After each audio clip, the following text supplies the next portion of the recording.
Hello, good morning, जोहार। स्वागत है आप सभी का झारखंड समाचार में। समय हो गया है आज की झारखंड की बड़ी खबरों को जानने का, उनसे अपडेट होने का। तो चलिए शुरुआत करते हैं आज की पहली और बड़ी खबर से। पर इससे पहले अगर आप चैनल पर नए हैं तो चैनल को सब्सक्राइब जरूर कर। जेएसएससी सीजीएल की सीआईडी अब करेगी जांच, परीक्षार्थियों से मांगे सबूत और 22 जनवरी को हाईकोर्ट में होगी सुनवाई। जेएसएससी की सीजीएल परीक्षा में पेपर लीक के आरोपों की जांच के लिए अब सीआईडी ने अब नई एफआईआर दर्ज कर ली है और यह एफआईआर जेएसएससी की शिकायत पर दर्ज की गई है। इसके साथ ही रातू थाने में अब दर्ज केस को भी टेक ओवर करके नया मामला दर्ज किया गया। आपको बता दें कि जेएसएससी की ओर से सीआईडी में दर्ज कराई गई एफआईआर में बताया गया है कि 21 और 22 सितंबर को परीक्षा आयोजित की गई थी और परीक्षा पूरी तरह से कदाचार और पेपर लीक से मुक्त थी, यानी कि पेपर लीक नहीं हुआ था। लेकिन परीक्षा के बाद कुछ लोगों ने फर्जी वीडियो और तस्वीरें वायरल करके परीक्षा की स्वच्छता पर सवाल खड़े किए हैं। तो अब सीआईडी दोनों केस की जांच अब एसआईटी के जरिए कराएगी और परीक्षा में कथित पेपर लीक के आरोपों को लेकर सीआईडी ने आम लोगों से और साथ ही परीक्षार्थियों से अब सबूत भी मांग लिया है और इन सबूतों को भी जांच में शामिल किया जाएगा। किसी भी व्यक्ति के पास अगर पेपर लीक से जुड़ा कोई भी सबूत है तो इसे जल्द ही सीआईडी को उपलब्ध कराएं। और अब इस मामले पर 22 जनवरी को हाईकोर्ट में अब सुनवाई होने वाली है। एनसीटीई ने लिया बड़ा फैसला, इंटीग्रेटेड बीएड कोर्स करने वाले छात्रों को भी मिलेगी अब स्कॉलरशिप।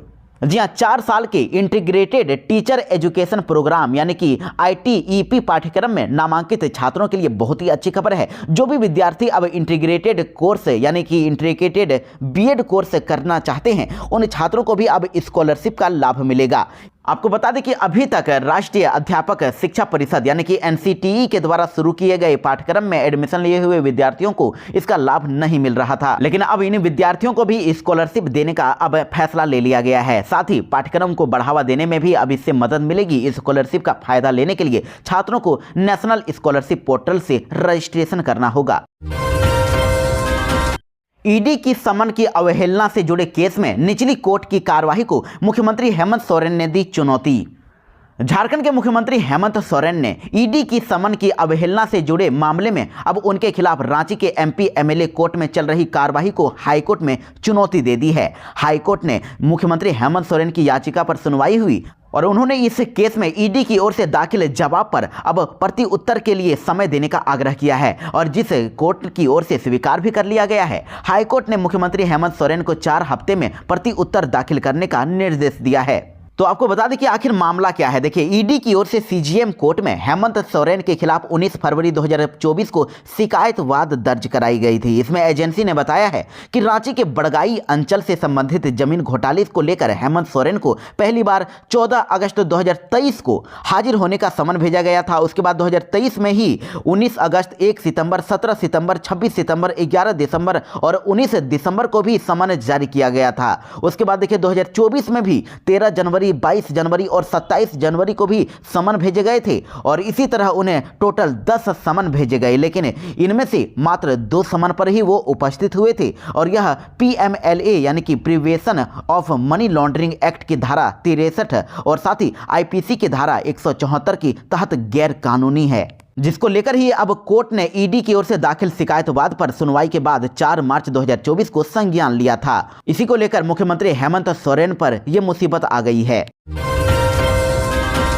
झारखंड बोर्ड ने विद्यार्थियों के लिए जारी किया नया निर्देश, 8वीं और 9वीं की परीक्षा को लेकर जारी हुआ शेड्यूल।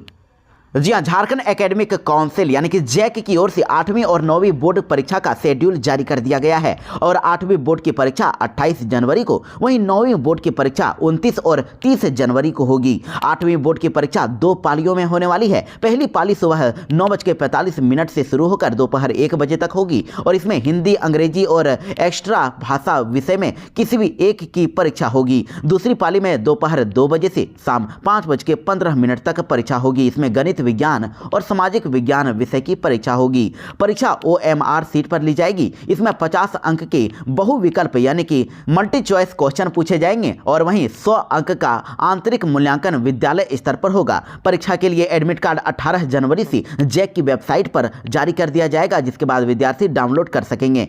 साथ ही 9वीं बोर्ड की परीक्षा को लेकर भी जानकारी है कि 40 अंक के मल्टी चॉइस क्वेश्चन इसमें पूछे जाएंगे और 9वीं बोर्ड में 5 विषयों की OMR सीट पर ही परीक्षा होगी। इसमें 40 अंक के मल्टी चॉइस क्वेश्चन और 10 अंक का इंटरनल मूल्यांकन यानी इंटरनल एग्जाम के स्तर पर विद्यालय स्तर पर परीक्षा का मार्क्स दिया जाएगा। झारखंड वासी जरा ध्यान दें, थाना या फिर ब्लॉक में कोई भी अधिकारी आपसे घूस मांगता है, पैसे की अगर डिमांड करे तो सीधे आप कॉल करें। डीजीपी ने जारी किया है नंबर। झारखंड में हर क्षेत्र में घूसखोरी चल रही है, चाहे जन्म प्रमाण पत्र बनाना हो या मृत्यु प्रमाण पत्र बनाने के लिए हर जगह एक फिक्स रकम सेट की गई है। थाना हो या फिर ब्लॉक, सभी जगह पैसा बिना कोई भी काम नहीं हो रहा है। लेकिन अब देखिए, झारखंड के मुख्यमंत्री भ्रष्टाचार के खिलाफ सख्त कार्रवाई करने का आदेश दे दिए हैं। मुख्यमंत्री हेमंत सोरेन ने इस पर बड़ी कार्रवाई कर रही है। कोई भी आपसे घूस की डिमांड करे तो इसके लिए आपको 3 नंबर जारी किए गए हैं जिस पर आप तुरंत ही शिकायत कर सकते हैं और ये नंबर है 9431105678। इसके साथ ही 0651271001 या फिर आप 1064 पर भी कॉल करके शिकायत कर सकते हैं। जो भी घूस लेगा उस पर तुरंत ही कार्रवाई की जाएगी। धनबाद में जोरदार आवाज के साथ फटी जमीन, दहशत में है लोग, धरने पर बैठी महिलाएं। धनबाद के राम कनाली ओपी क्षेत्र के केसलपुर कुम्हार बस्ती और AKWMC कोयलेरी के मां अंबे आउटसोर्सिंग परियोजना के पास शुक्रवार की सुबह को लगभग 4 बजे जोरदार आवाज के साथ जमीन पर कई जगह पर दरारें पड़ गई, जमीन फट गई और जिसके बाद ग्रामीण गांव के लोग एकजुट होकर सामने के मैदान में लाठी डंडे के साथ हाथ में झंडा लिए सुबह 10:30 बजे से विरोध प्रदर्शन पर उतर आए और AKWMC परियोजना के विस्तारीकरण और अवैध उत्खनन पर रोक लगाने की मांग को लेकर नारेबाजी करने लगे। महिलाओं ने भी मोर्चा संभाला और हाथ में बैनर लिए कतरास थाना के मेन गेट पर पहुंच गए और बैठ गए, जिसके बाद थानेदार ने शीघ्र ही कार्यवाही और अवैध उत्खनन स्थल की भराई कराने का आश्वासन दिया है, जिसके बाद ही सभी लोग वापस गए।